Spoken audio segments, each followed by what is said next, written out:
Good morning, everyone. This is the public hearing of the Committee on Children and Youth regarding Bill number. And I'd like to recognize Mr. Nick Spiva, who will read the required announcements. Thank you, Chair. I understand that state law currently requires that the following announcement be made at the beginning of every remote public hearing as follows. Due to the current public health emergency, City Council committees are currently meeting remotely. We're using Microsoft Teams to make these remote hearings possible. Instructions for how the public may view and offer public testimony at public hearings of Council committees are included in the public hearing notices that are published in the Daily News, Inquirer, and Legal Intelligencer prior to the hearings, and can also be found on phlcouncil.com. Everyone who has been invited to the meeting to testify should be aware that the public hearing is being recorded. Because the hearing is public, participants and viewers have no reasonable expectation of privacy. By continuing to be in the meeting, you're consenting to being recorded. Additionally, prior to Council Member Gim recognizing members for the questions or comments they have for witnesses, I will note that for the record at this time that we will use the chat feature available in Microsoft Teams to allow members to signify that they wish to be recognized.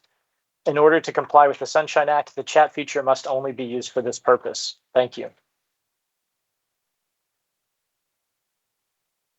Thank you very much, Mr. Spiva. Will you please call the roll to take attendance? Members who are in attendance, please indicate that you are present when your name is called. Also, please say a few brief words when responding so that your image will be displayed on screen when we speak. Councilmember Brooks. I'm present. Good Councilmember morning. Gaudier. Present. Good morning, Madam Chair and colleagues. Councilmember Johnson.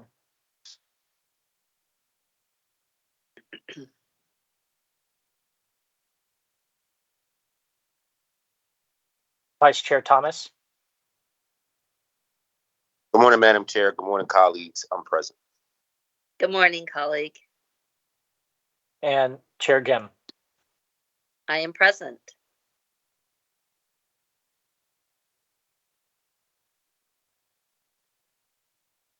So thank you. A quorum of the committee is present and this hearing is now called to order.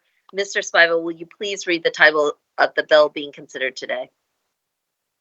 Bill number 220239, an ordinance amending Chapter 21-1800 of the Philadelphia Code entitled Foster Care to add new provisions related to the screening and application for benefits for foster youth, limiting the use of Social Security, Supplemental Security Income, veterans, or other benefits, and providing notice to the foster child for certain actions taken with respect to Social Security and other benefits, all under certain terms and conditions.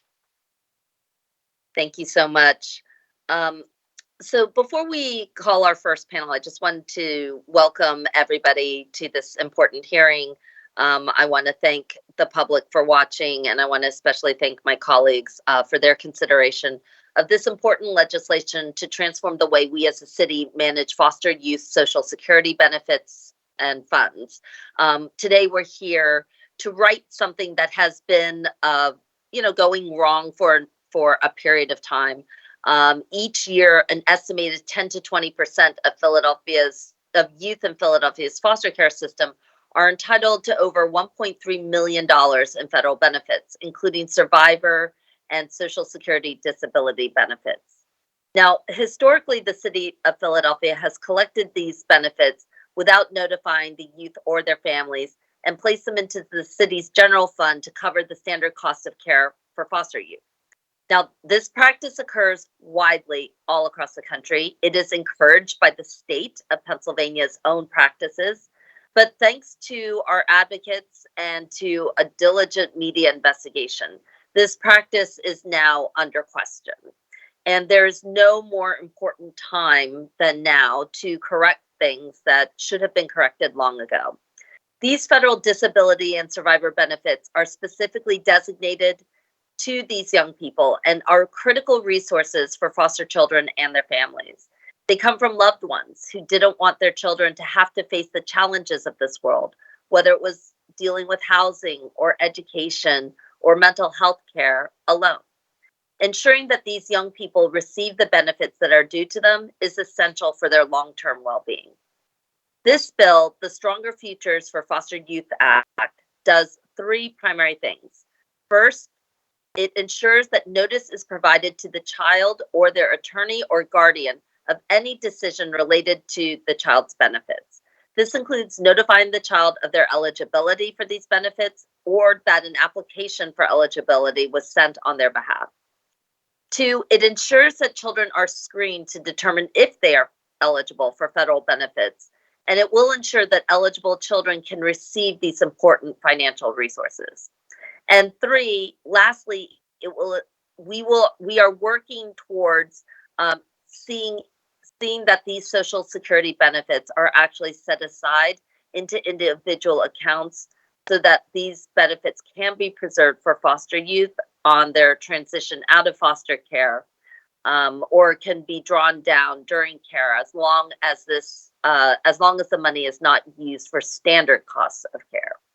Now, this legislation will help foster youth prepare for the transition out of foster care to independence by ensuring that these benefits are safeguarded for the future. And this will mean that youth can potentially save up for college or job training, rent, or many other essential expenses that are critical to achieving economic stability and well-being. Several states, such as Maryland, Illinois, and Nebraska, have already established or are in the process of establishing similar programs to preserve benefits for foster youth. And additionally, several cities, such as New York and Los Angeles, have made commitments to do something similar.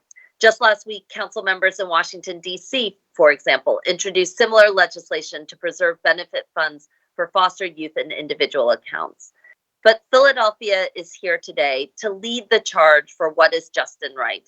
And I cannot thank our advocates and our loving foster and adoptive families enough, some of whom you will hear from today, as well as Steve Volk and Julie Christie of Resolve Philly, whose investigative work last December covering the arduous efforts of Mr. Vaughn Jackson to retrieve the benefits due to his children, actually helped move us to real action as we're doing today. And I especially want to thank our administration, Commissioner Kim Ali, First Deputy for Office of Children and Families, Jessica Shapiro, and Deputy Mayor Vanessa Garrett Harley for their dedication and commitment to seeing change at the local and state level. This is a lot more complicated than it may appear on the face of it. And for months, they have been hard at work seeking alternatives, engaging with state agencies, and improving our approach to screening and notifying youth and families regarding decisions related to their benefits. And finally, I want to thank my colleagues, especially the co-sponsors of this bill, my Councilmember Bass, Councilmembers Johnson, Brooks, Gautier, Thomas, and Green. I'm proud to have your support as we consider the legislation before us, and I look forward to the conversation ahead. Before we begin and call the first witness, do any of my colleagues have any additional opening remarks at this time? I'd also like to note that Councilmember Johnson is present. Thank you so much, Councilmember Johnson. Good morning. Councilmember Gautier? Thank you, Madam Chair, and good morning, everyone. I just wanted to commend you for this bill. I think when government is doing something wrong, and this was a practice that is wrong, people in government have to be brave enough to call it out as wrong, and then to go further to rectify the wrong. So I commend you, as well as Commissioner Ali, Vanessa Garrett Harley, and other folks in the administration for recognizing this as a practice that was harmful to our foster youth and doing something to change it. And I also wanted just to commend Resolve Philly. This is one of the clearest examples I've seen why it's very important to have an independent and strong media to bring injustice to light. So thank you so much, and I look forward to participating in today's hearing. Agreed. Thank you so much, Councilmember Gautier.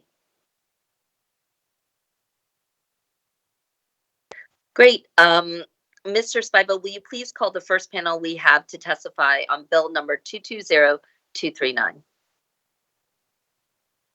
Thank you, Chair. The first panel is Commissioner Kim Ali. Good morning, Chairperson Helen Gim and Vice Chairperson Isaiah Thomas. I am Kimberly Ali, Commissioner of the City of Philadelphia, Department of Human Services. With me today are Nadine Parisi, Chief Financial Officer for the Office of Children and Families, Jonathan Hulan, Chief Deputy City Solicitor of the City of Philadelphia Law Department, Child Welfare Unit, as well as other members of my DHS leadership team. We appreciate this opportunity to provide testimony in response to Bill number 220239. Councilmember Gim, thank you for your work on this subject and for your collaboration with DHS to work out a solution that will help children and families with achieving financial stability. I am pleased to talk about DHS reform work in this area. While we agree in principle with many of the aspects of the bill, some portions pose challenges that we are working to overcome. I can assure you that my team is committed to improving this system and making positive change for the children and families that we serve. I would like to provide you with an overview of the actions we are taking to be more transparent with families, streamline our practices, and explore the setting aside of these funds for young people. As you all know, DHS receives a combination of city, state, and federal funds. The Pennsylvania funding statute, known as Act 148, as well as state fiscal regulations, mandate that no state child welfare payments shall be made to counties on behalf of a child until the child has exhausted his eligibility and receipt of benefits under all other existing or future private, public, local, state, or federal programs. Therefore, state law requires all counties, including Philadelphia, to attempt to collect federal benefits that a child is receiving at the time they enter DHS custody. The law requires that this federal funding be applied towards the cost of care for a child. It is DHS practice to only collect old age, survivors, and disability insurance, also known as OSDI benefits, also referred to as survivor benefits. These are benefits that a child receives due to a disabled parent with a work history or a parent who is deceased. DHS does not receive Social Security benefits for children who have disabilities themselves. These funds are suspended during the time that a child is in the custody of DHS. While the Social Security Administration is responsible for and does notify families when DHS files to collect the OASDI benefits, DHS believes that we should also be informing families of this action. Therefore, we are finalizing a letter to send to parents and the child's attorney to inform them that DHS has, pursuant to legal obligation, requested to become the representative payee and receive the benefits. The letter also states that the benefits are used for the costs to care for the child when in DHS custody. In addition, the letter provides the parent and child attorney with the Social Security Administration phone number for further information on how to apply to become the payee for the benefits. A parent or other family member may contact the Social Security Administration to request that they become the representative payee. We are also working with Social Security Administration to ensure that the Social Security Administration is notified in a timely way when children leave care, so that parents or new caregivers can then go to Social Security and arrange to receive the benefits again without delay. We recognize that this process needs to be improved, and we are working to ensure that a gap does not exist in this area. We recognize that providing notice to families, while very important, does not address the more complex and important proposed provisions about the conservation and use of children's benefits. However, let me describe DHS's work in this area. As I noted above, state law requires Philadelphia and all counties to collect these benefits and to apply the funds to its budget. We have engaged the state to determine if there is a way for the city to replace the federal portion of the cost with city dollars. We are in active discussions with the state and hope to have a final resolution on this issue soon. Simultaneously, we are working to determine the legal and financial mechanisms to retain the funds individually while the children are in our care, so that the funds can be returned when the child is discharged from our care. We understand that the funds can be a lifeline for those aging out of foster care who have increased rates of housing insecurity, poverty, and food insecurity. As the Children's Advocacy Institute in San Diego noted, these funds could be the difference between a security deposit and couch surfing. Finally, regarding the portion of the bill that would require DHS to apply for benefits for children, we are examining this issue as well. We are very concerned that creating an elaborate, widespread process of evaluating all children in care for disabilities will exacerbate the existing racial disproportionality that exists for children in the child welfare system. We do not want to create further labeling for children in care that may follow them for the rest of their lives. As such, we are carefully looking at ways that we can address this portion of the bill without having unintended negative consequences and look forward to further discussions in this area. We hope that by taking these steps and examining our past practices, DHS can better meet the needs of children and families and support and strengthen families in need. Thank you for your interest in this issue. I welcome your questions. Thank you very much, Commissioner Ali. I just wanted to affirm that the administration is in support of many of the elements of this bill, and the ones that you have concerns about are ones in which we are still trying to work through state action. Is that correct? That is correct, Councilmember Kim. And, I know we had discussed the concerns around screening and what it would mean. But I think our focus is on ensuring that young people are screened for eligibility for what they would be qualified for, as opposed to kind of probing for things, that may be outside of the agency's normal course of responsibility. Yes, Okay. Councilmember Gim. Clear.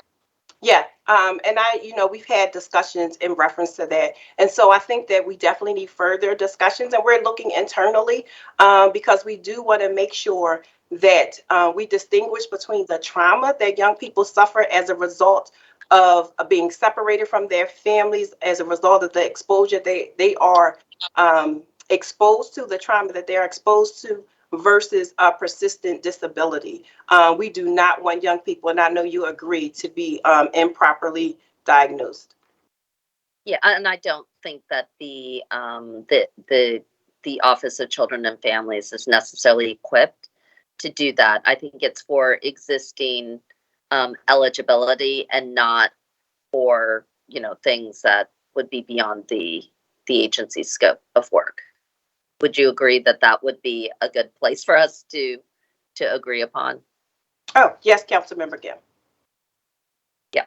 And then could you tell us, I know that one of the things that we decided to do was to give, the agency time this summer to work on implementation, particularly in your negotiations with the state. Can you talk a little bit about how things are advancing at the state level, and where state DHS has been? Because I know it's not just us in Philadelphia. Obviously, this bill will require us to do a little bit more here than in other states, but in other cities. But can you talk a little bit more about where the state is? Yes, I will actually defer to the CFO, Nadine Parisi, given that she has had direct conversations with the state, so she can share her discussions with the state and where we are. Sure, thank you. Thank you, Council Member.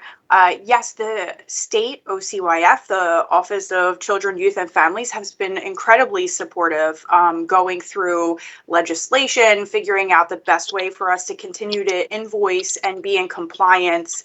And unofficially, to this point, they have been very supportive of this.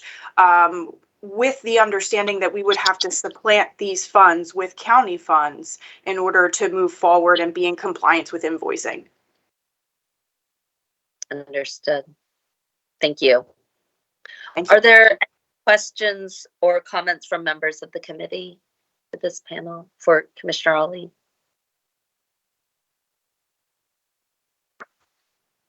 Great.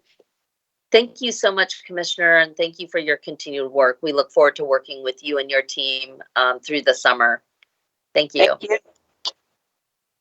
Mr. Spiva, will you please call the next panel to testify on the bill? Yes. For the next panel, we have Anahi Figueroa Martinez, Ian Marks, and Vaughn Jackson. Anahi and Vaughn are joining by phone. So I just want to confirm with council support that they've been contacted. Hello. Hello, good morning. Are you connected and ready to testify? Is this Anakti? It is. Great. Good morning. If you could just state your name, your full name for the record, and then you may proceed with your testimony. My name is Anahi Figueroa Martinez. Good morning. You may proceed with your testimony. I'm sorry. I'm having like a difficult time with my thing right now.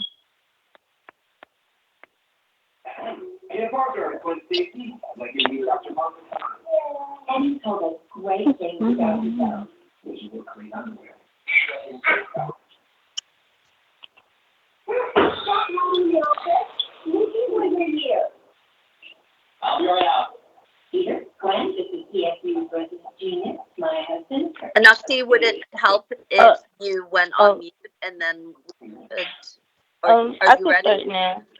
Yes. Okay, great. Welcome. Thank you.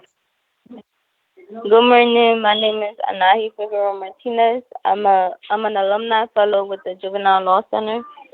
I entered care when I was around, I think I was 7 years old. I was adopted at the age of 11, and eventually I ended up entering care at 15, and I aged out at 21.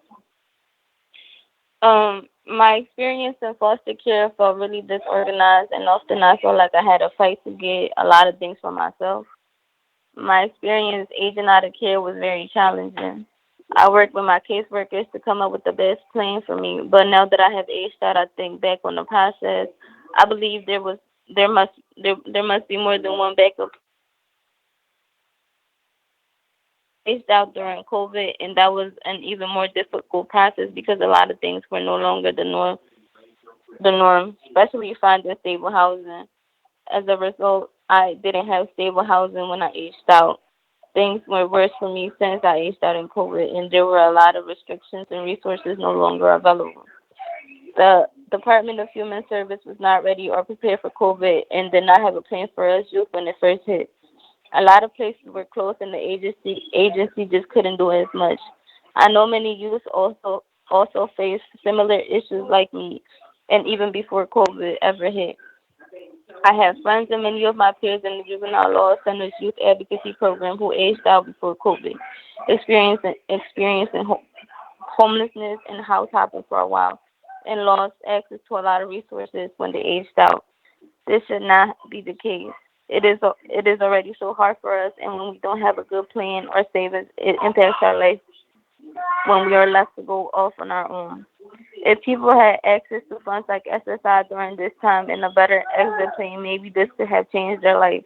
So when we leave, we don't face many challenges being on our own, like being homeless or house hopping, or losing access to health care and being able to just meet our basic needs.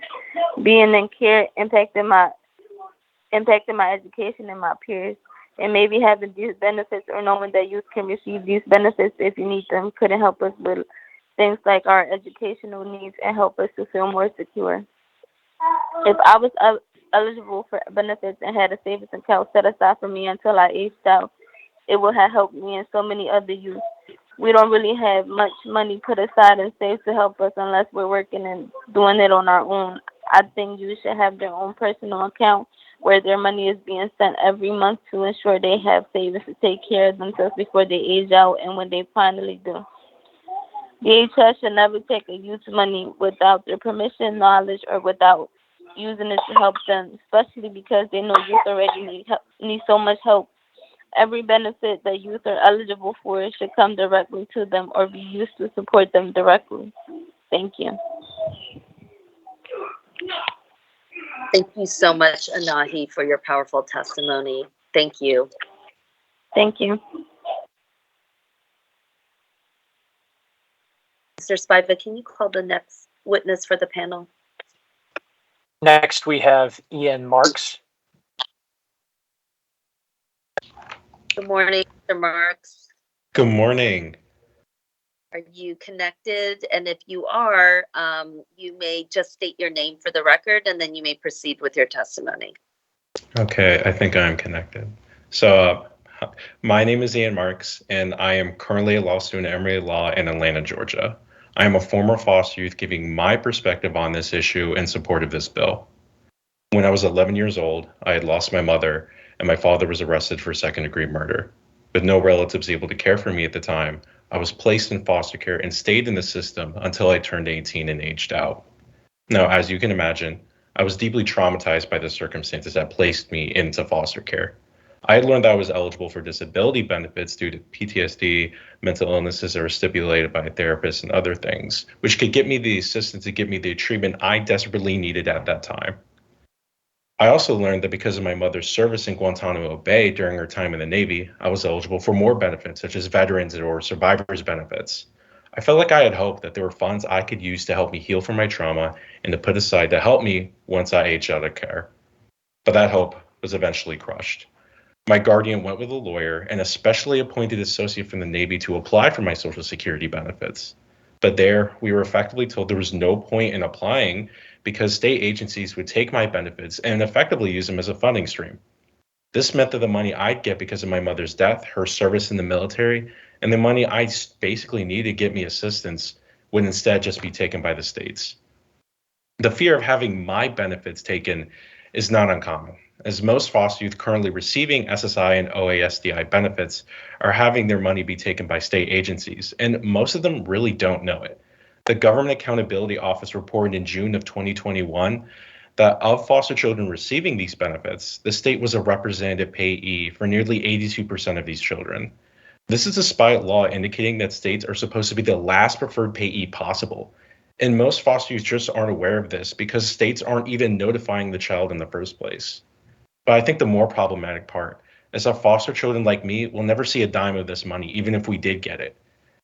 This is frustrating because these expenses are really used by the DHS and are basically reusing them to pay for expenses that they're already supposed to be paying for in the first place. And I'm personally upset by this because when I aged out of foster care, I could have used this money for things like housing, school books, college or medical expenses, and other basic necessities that foster youth like me will struggle with once we age out of the system. Instead, all of this money would have been used for the state to reimburse themselves for costs that they're already supposed to pay for that other children who don't receive these benefits, they don't have to pay for at all. And even I am an exceptional case in this scenario because many foster youth don't have the resources that I had that got me this far. And this overall just makes me upset because I don't think it's morally right for foster children like me who are in the most vulnerable position to give up essential benefits to reimburse a system that we never chose to be in the first place. I think it's very clear that this system in particular needs a great change. And for that reason alone, I encourage you to support this bill, and I would like to thank the council for their time.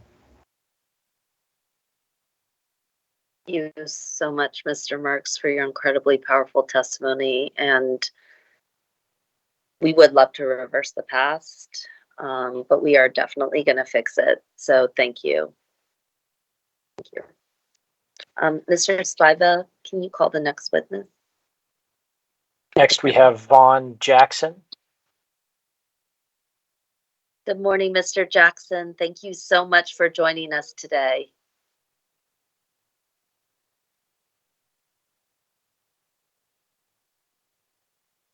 Council support, have we been able to connect Mr. Jackson via phone?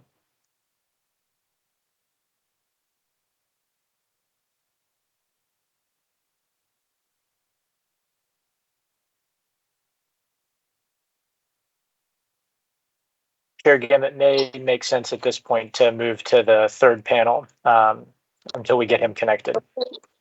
Before we continue, again, I just want to thank Anahi and Ian, both for your deeply personal experiences going through the foster care system. I know it's not easy to kind of talk about personal experiences, that some of which are extremely painful or very deeply private. And we can't thank you enough for doing that in order to ensure that this city and the system see some change. So we're just really honored to have you here, and everything that we're going to do, we'll be thinking about both of you and many others, young people like you, to make sure we do the right thing moving forward. I know that Councilmember Thomas has his hand raised, so Councilmember Thomas. Thank you, Madam Chair. I just want to take a moment to actually echo exactly what you said. Listening to the testimony is very emotional, but more than anything, I have a family filled with folks who are foster children who have been adopted. So on a certain level, I can relate to and understand what you're saying. But on another level, I don't know if we have the heart, I guess you could say, or the courage to, put our business out there on display for the world to judge with the intentions of trying to improve a system for the next person so they don't have to go through what you went through.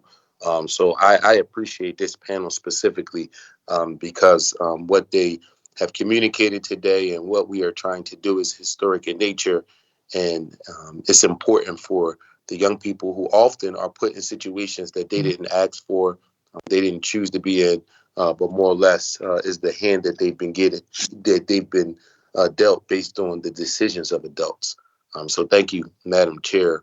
And thank you to, more importantly, that last panel, because that was very powerful.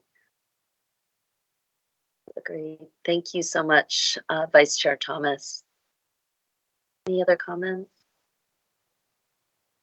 Thank you so much, Ian and Anahi, for all your work, and we'll keep in touch. So thank you. Mr. Spiva, will you please call the next panel of witnesses? Hello? Hello? Um, This is Mr. Jackson.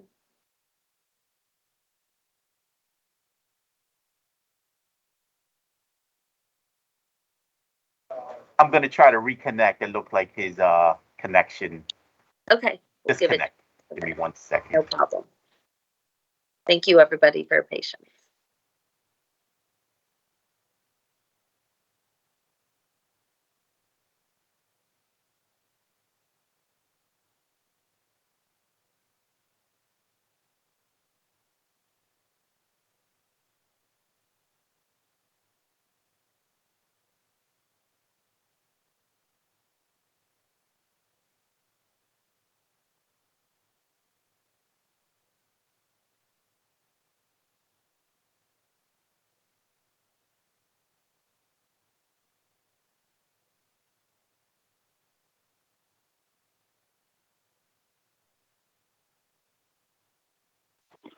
Hello? Yes, good morning, Mr. Jackson. How are you? Good morning. I'm great. Thank you so much for joining our City Council Committee on Children and Youth this morning. If you could just please state your full name for the record, and then you may proceed with your testimony. Vaughn Jackson. Wonderful. Thank you. Mm-hmm. You may proceed with your testimony, Mr. Jackson. Yes. How you doing? How's everybody doing this morning? Yeah, well, I was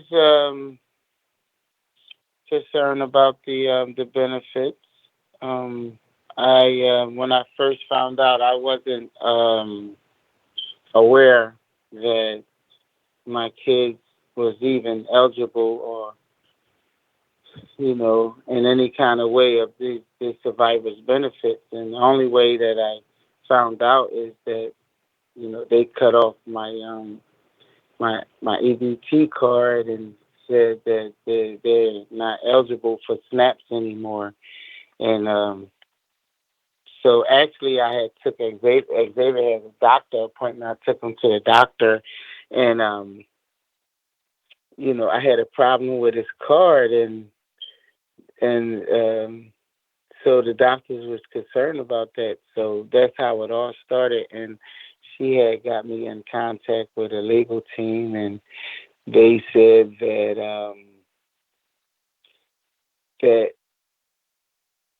I was collecting benefits from them, and that's why they cut off my SNAPs. And I had no idea. I'm like, benefits? I'm like, I'm not collecting anything, and I'm thinking that maybe the biological mom had got this information and maybe probably had did something. I had no idea that this was coming from the system itself, that they was holding their money, and was this money wasn't hitting my home to help me with my kids, and you know, and I had no idea. So I struggled a lot with Xavier, for as this kid had 2 major surgeries on his head, and back and forth to the doctors. I mean, like, it was like absolutely no help, really. And when I got the kids permanent, it's like everybody said, okay, he did his part, let's move on. I was like shut out from everybody. That's what it seemed like. It seemed like I was getting more help when they was in the system, as far as like foster kids, before I adopted these kids. So you know, it was kind of hard on me, but I'm happy to be a part of this and share my story. And do anybody have any questions for me?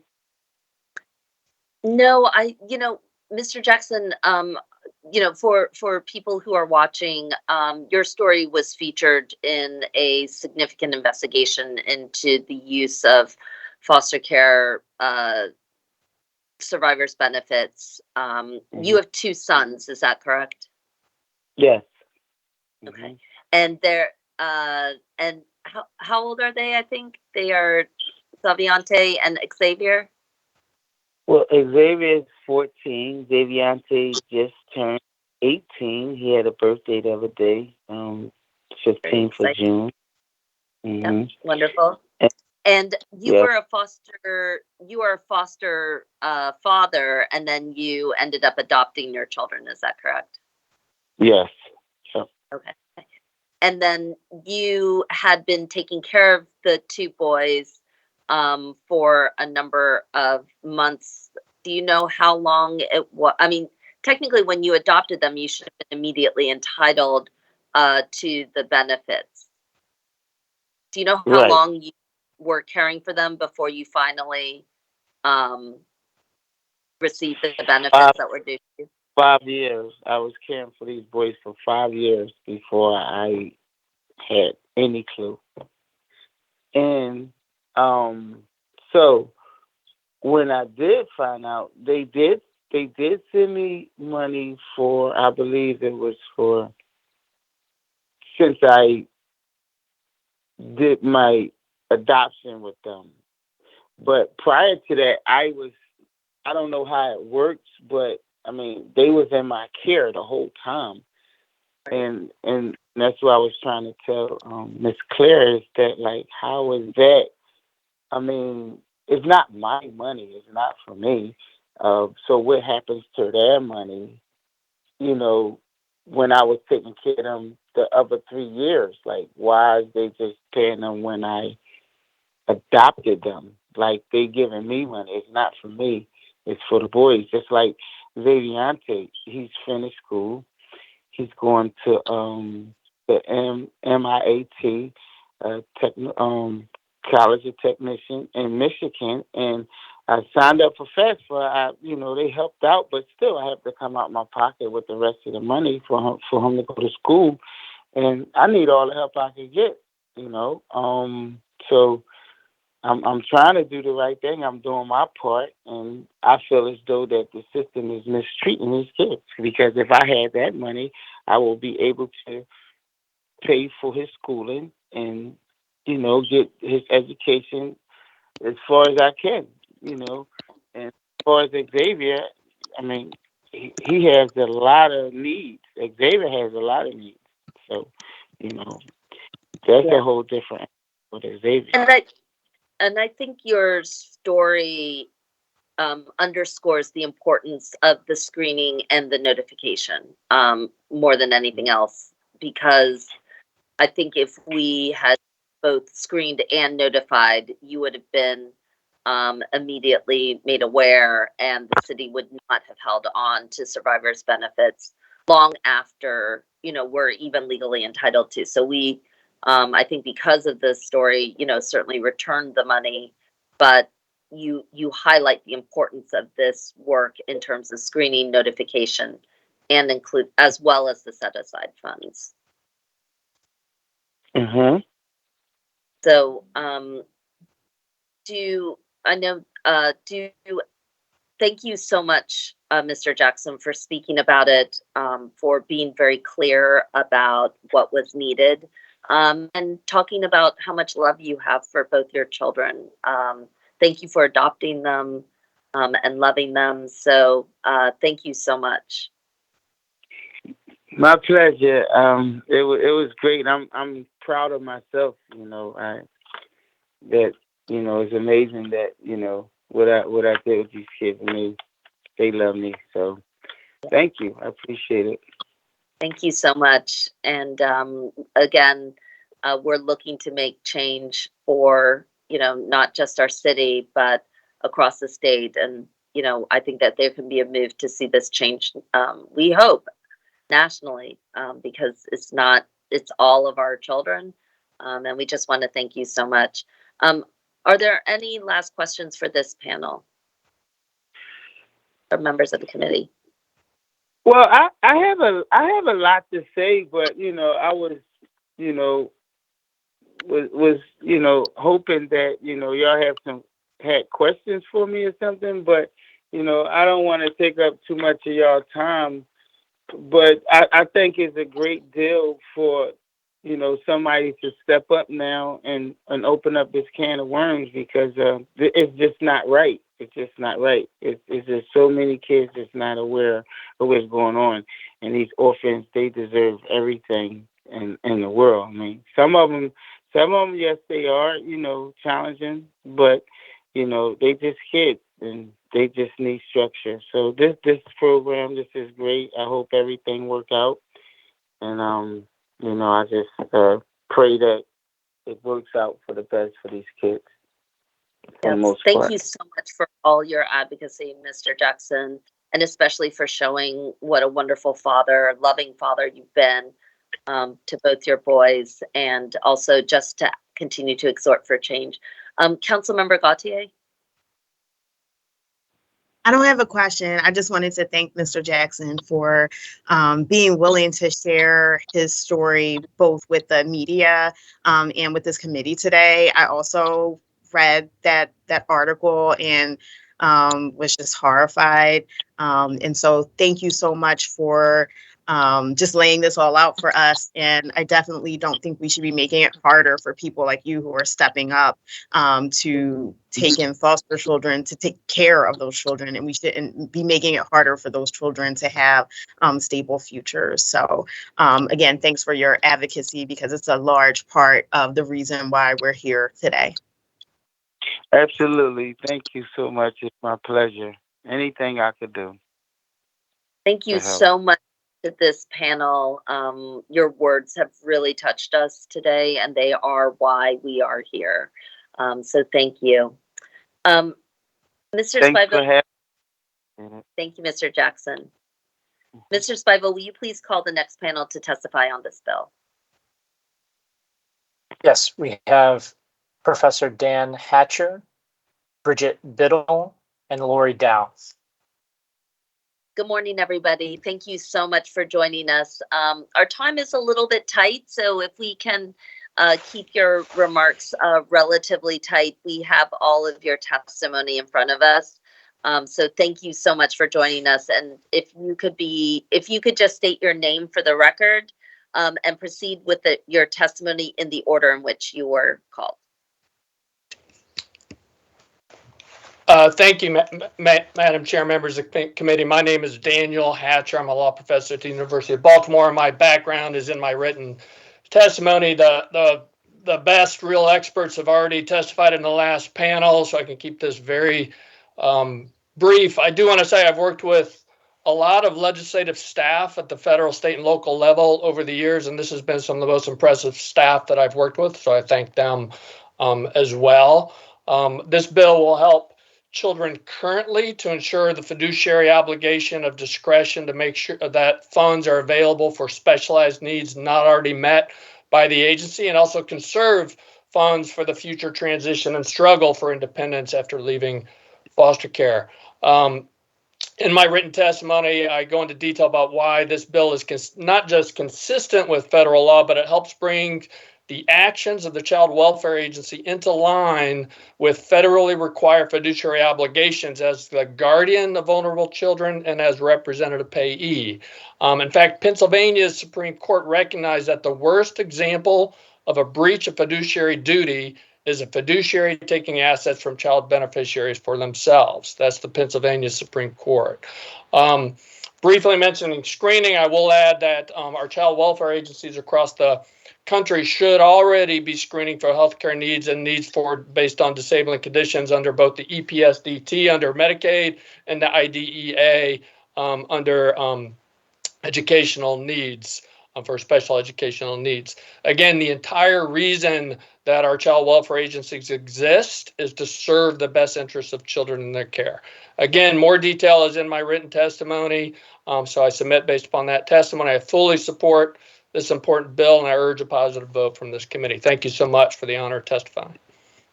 Thank you so much, Professor Hatcher. Morning.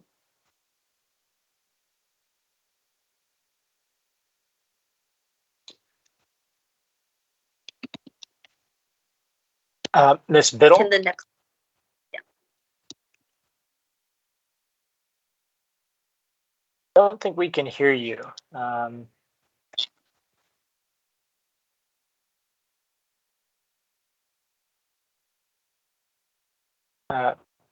Council support typically recommends trying to log out and log back in as the best opportunity to get the mic working if the unmute is not working. And I think while we try to get Ms. Biddle audio connected, we will go to Lori Dow.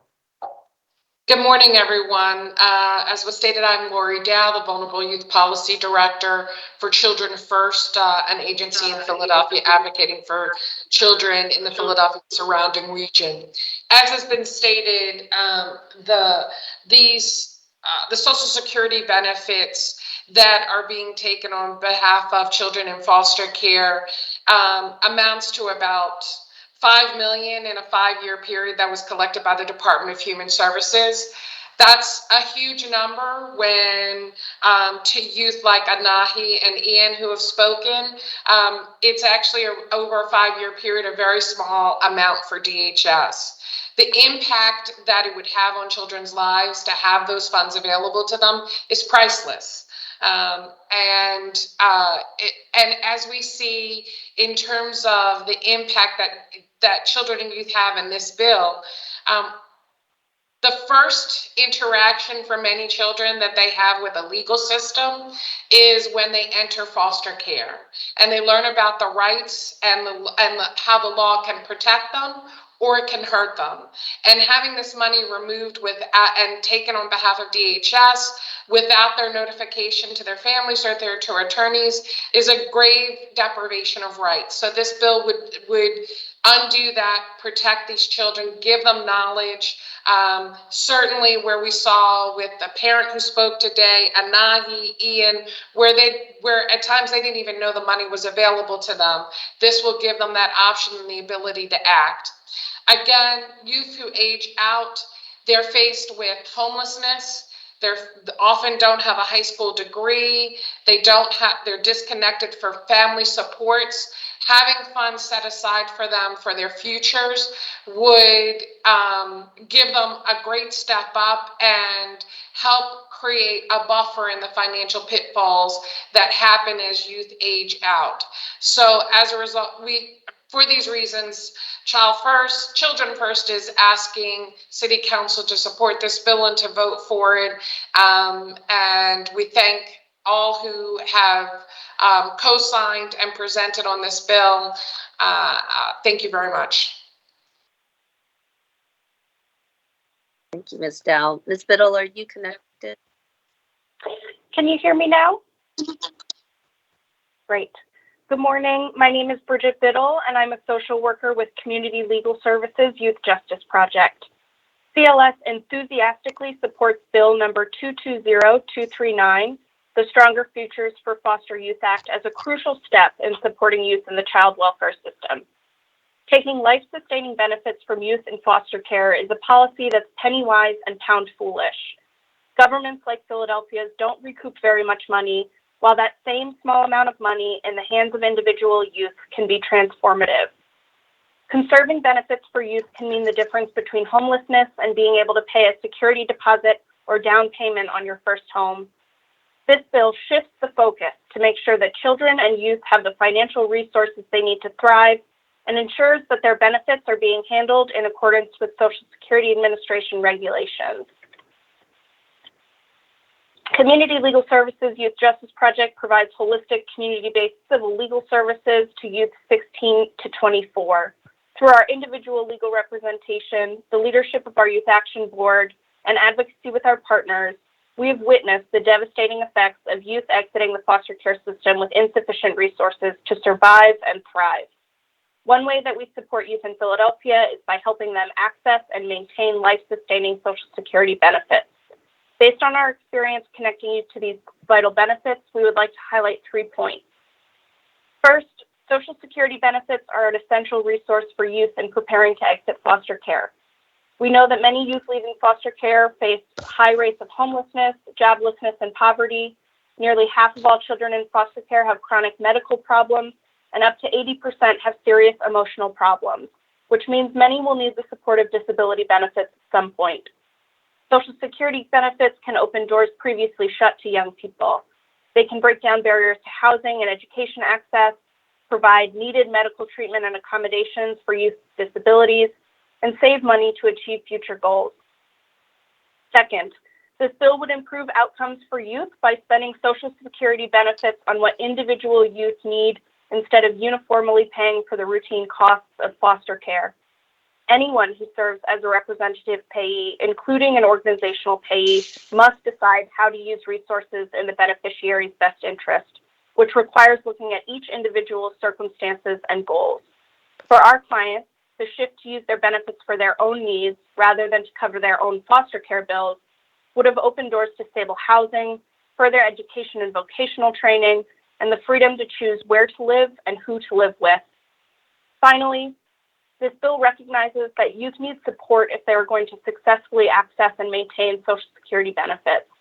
As advocates who assist youth in navigating bureaucratic systems, we see our clients discouraged by confusing Social Security letters and rules or shut out from Social Security's offices simply because the phones don't work.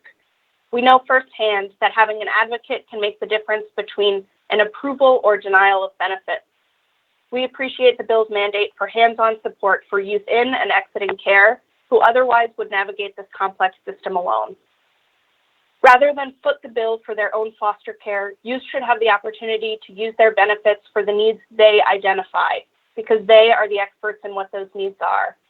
Based on what I know about the mission of the child welfare system, to set up youth to be as successful as possible, returning these benefits to youth is a low-cost policy change that brings them closer to achieving that goal and is a win-win for everyone. Thank you to the committee for the opportunity to speak in support of this important bill. Thank you, Ms. Biddle. For our last testifier, we have Frank Servone. Please state your name and proceed with your testimony. Do you have my audio? Dan, do you have my audio? Yes? Yes. Thank you. Thank you. Just looking for that answer. Sorry, I'll be quick. First, I'm troubled to hear today that there are different approaches being pursued for survivor and disability benefits, as the commissioner suggested. We urge increased transparency and inclusion of advocates for these important decisions on the design of the program and to right this historical injustice. Most importantly, under no circumstances should the government be taking money from kids. You've heard over and over again, you're not just taking from their present when you take that money, you're taking from their future. The decision to apply for these benefits, the decision to be considered disabled for purposes of federal law, the decision to receive funds, and ultimately the use of the funds. These are decisions that belong to the child and to the family, not to government. The PA-ABLE program is a brilliant, wonderful program available to persons with disabilities. Obviously, not all of the kids we're talking about, to make those funds secure and not count against other benefits. And we should explore how to make PA-ABLE accounts available to all of our kids. Finally, the scope of the program in Philadelphia remains unclear, and in particular, whether that important trust has been violated in the past. While we appreciate the forward-looking perspective of the current initiative, we also need to understand what happened in the past. Respectfully, we still need to know the record of payments received on behalf of children in past years, based on their survivorship or their disability. Otherwise, we're all complicit in essentially waiving the rights of those children to whatever benefits those rights might have entitled them. I don't think any of us has the authority to execute that waiver. Thank you, Councilwoman Gim, and all of you for your leadership on this important initiative. Thank you so much, Mr. Cervone, for your work too and your tremendous advocacy, and also keeping us very focused on what we need to be doing through this process. In part, we are taking the summer to ensure that we can move diligently and to cover all of our bases. Before the bill gets passed, we actually want something that changes existing practices and not, just pass a law just to pass a law. We need to see a dramatic shift in behavior, outreach to young people and families, and I think, as you noted, a real change in assuming responsibility for this work. So thank you for everybody's advocacy for this panel. Colleagues, is there anyone who would like to ask any questions for this panel currently?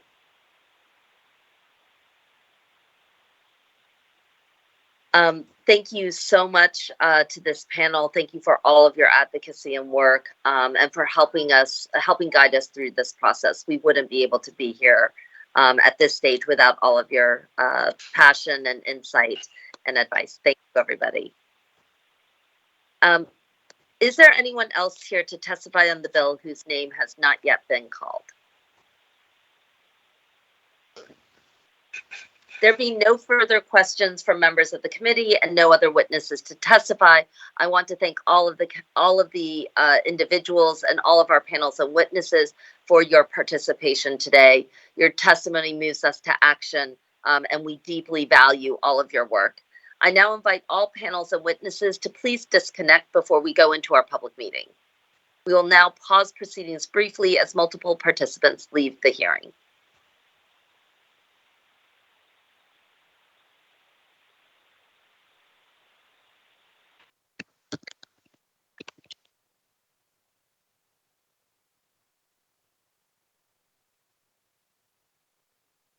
Great. So this concludes the public hearing of the committee. We will now go into a public meeting to consider the action to be taken on the bill. Mr. Spiva, will you please call the roll to take attendance? Councilmember Brooks.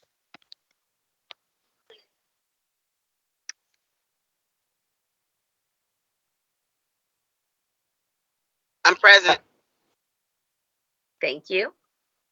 Councilmember Gaudier. Present.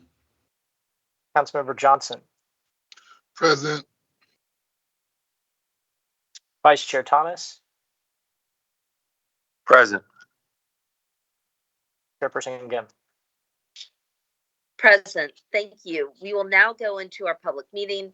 The chair recognizes Councilmember Thomas for a motion on bill number 220239.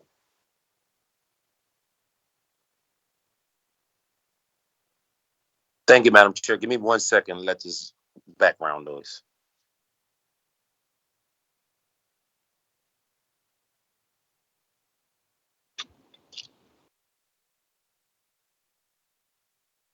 Okay, thank you, Madam Chair. That's the beauty of working in City Hall. I offer an amendment to bill number 220239. A copy of the amendment has been circulated to all members of the committee. I move for the adoption of the amendment.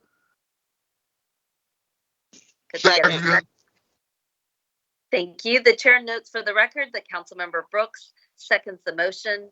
It has been moved and properly seconded that the amendment to bill number 220322 be adopted. All in favor will indicate by saying Sorry. aye. Apologies, Councilmember. Just to flag, the bill number is 220239. That was my mistake there. Sorry. Thank you, Mr. Spiva. It has been moved and properly seconded that the amendment to bill number 220239 be adopted. All in favor indicate by saying aye. Aye. Aye. Any opposed? The ayes have it and the bill has been amended. The chair now recognizes Councilmember Thomas for a motion on bill number 220239 as amended. Thank you, Madam Chair. I move that bill number 220239 be reported from this committee with a favorable recommendation, and further move that the rules of council be suspended to permit first reading of this bill at the next council session. Second. Thank you very much. The chair notes for the record that Councilmember Brooks seconds the motion. It has been moved and properly seconded. All those in favor of the motion will signify by saying aye. Aye. Aye. Any opposed? The ayes have it and the motion carries. I just want to thank again all my colleagues for your patience on this hearing, and thank you for just being such incredible advocates for young people and their families, for being such compassionate listeners on this hearing as well. It's an honor to work with you. This concludes the business. Madam Chair. Yes, Councilmember Johnson. Yeah, I just want to commend you on your leadership in this work. My grandmother, we used to take care of foster children in my household. So that's kind of how I grew up. That's to commend your hard work. To make sure that the people are free and they age out of it. Just want to acknowledge your work. Thank you for your leadership. Thank you so much, Councilmember Johnson. And just to be clear, I echo Councilmember Johnson, Madam Chair. I echo him. Thank you for your leadership. Thank you, Madam Chair. Way to go. Thank you. This is amazing. This concludes the business before the Committee on Children and Youth for today. Thank you, everybody. Thank you for your attendance, and we look forward to seeing you. Be safe.